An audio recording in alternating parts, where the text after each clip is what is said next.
Hello, my name is Dorothy Cisneros. I am in the speech class. Today I will be talking about safety procedures at the elementary school level where I work. I work at Ortiz Elementary School. The safety and concern of the students is the first thing on the teacher's mind and our administrators or secretary at the school levels. We have this emergency procedures flip chart that all campuses must have. All teachers have it in their classroom. This was generated through the BISD Police and Security Services. In it is a chart that has emergency numbers to call: BISD, the campus police, the Brownsville police, fire department, poison control, sheriff, the hospitals, and then it has also BISD direct information, phone number, superintendent, area superintendent, the main offices, the health offices, the nurses. There are several procedures in here in reference to evacuating students, shelter in place, severe weather conditions. We have the first aid, CPR, and AED machines here at our schools. Throughout the schools, we have 3. Well, actually, there's 4, 1 in each hallway and in the nurse's office. With this manual, we have several emergency procedures that we need to follow. Like I said before, the safety of the students is of the most important thing on anybody's mind at the school level compared to the colleges or university, which I'm assuming everybody just tends for themselves. Okay, we have emergencies that are or can be any of the following: fires, intruders on schools. We have a weapon situation where somebody might come on campus with a weapon, being a firearm, a knife, or something like that. We have disasters. Nothing major has happened here, thank God. But it has happened at our schools and universities around the nation. On this checklist that we have, there are several scenarios that can happen here at the schools. Since we are an elementary school, we don't really see much fighting. We do have classroom and hallway emergencies where we might have a student that might have slipped and fall. We do have intruder situations. We do have sometimes children that are missing or might be abducted. We do have injuries. Very seldom do we have suicidal people. We have violent situations where sometimes we do get irate parents here in the office, or they are irate with the teachers. We have never had a weapon situation. We've never had a fire situation, but we do every month have fire drills. We have disasters. We have gas leak spills, severe weather situations. We've never had a bomb threat, but we do follow procedures in case something like that were to happen. Like I mentioned before, student safety is the most important thing here at this campus level.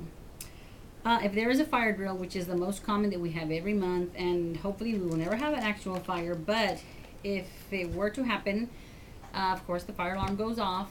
The teacher has to take with her, when she's escorting the students outside of the building, with her the attendance sheet, attendance roster. Attendance is called outside of the school, and the teacher is accountable for all of the students. The teacher is also accountable for taking 2 paddles with her, a red one and a green one. The green one alerts the office or the fire department, anybody that has authority, that all students are accounted for in her class and that everything is okay. Now, if the teacher has a red paddle, that means that a child is missing and or injured, and so attention needs to be at the classroom.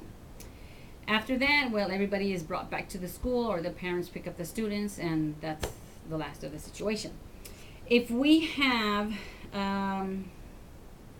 a weapon situation where we have an intruder that comes into the school, first of all, the office personnel, we call for a lockdown. A lockdown meaning that all the classrooms have to be locked, and the teachers also have a green and a red sign. They have to put that by their door. If it's green, that means everybody is accounted for and safe. If it's red, that means something is wrong in the classroom. The student might be injured, might be missing, or that the intruder might even be in that classroom. We don't know yet because we've never had that situation, and hopefully we will never have it. So that just alerts everybody that something is wrong. Also, we have disaster. If there is a disaster, which a lot of disasters lately, severe weather disasters have been happening, tornadoes. At one time, we did have a hailstorm here a few years back. But if that's the case, then the teachers are also responsible for the students' safety. They try to hide them in a closet, under the desk, anywhere that the student might be safe. There might be also gas leaks or hazardous spills. If there were to be a gas leak from, let's say, from the cafeteria, a pipe busted or was broken somehow, if there was somebody outside, maintenance department might have accidentally cut a pipe or something, then students are also evacuated, and that they are evacuated to the nearest school, also depending on the weather conditions. So if the wind is blowing south, the students are escorted north to the nearest school. If it's blowing east, then the students are escorted to the west side of the school or to a different campus. We also have maybe a bomb threat. If that were the case, and if it's a bomb threat, we also do evacuate the students as far away from the school as possible. Of course, if there's a bomb threat, the person that wants to bomb the school will call the school.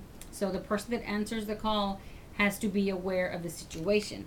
Then we have a checklist here that there are certain questions that we need to ask the person. We try to get their name. We try to ask them some questions as to where the bomb is located. They might tell us and they might not. Is it detonated? What kind of a bomb is it? Is there more than one bomb, and how many? Also, we kind of have to read between the lines or listen between the lines. We have to analyze his voice. Is he afraid? Is he happy about it?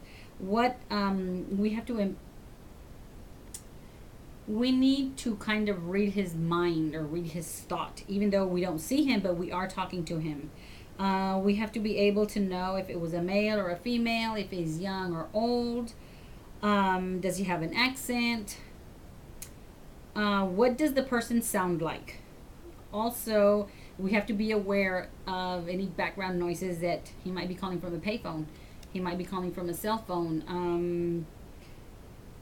House noises. Is there any noises in the background? Maybe as if he's outside. Maybe there's a pet outside. Motor vehicles that might be close to him. Does he have music in the background? Anything that might alert us to where this person is, so that obviously the person can be caught, so that the person can, give us more information on the bomb threat.